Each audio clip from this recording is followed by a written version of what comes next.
আমরা রাসূলকে দেখি নাই, না দেখেও তার প্রতি এত মহব্বত। কিন্তু যারা নবীজির এই সুন্দর চেহারাখানি দেখেছে, সেই নবীর ইন্তেকালের খবর যখন পেয়েছে, এক একজন তখন বেহুশ হয়ে গিয়েছে। ওমরের মতো মানুষ যিনি এত গরম, পাথরের মতো হয়ে গেলেন। এক এক সাহাবী এক এক রকম অবস্থা।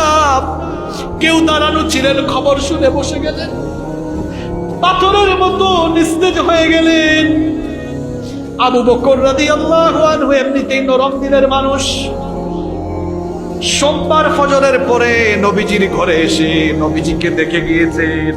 তার বাড়ির পথে রওনা হয়েছেন। বাড়িতে যাওয়ার পরে তিনি শুনলেন নবীজি নাই। বাড়ি থেকে পাগলের মতো রওনা করলেন।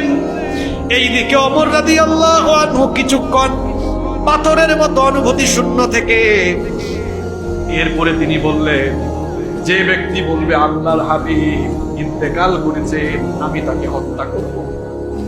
কিরকম রাসূল প্রেম!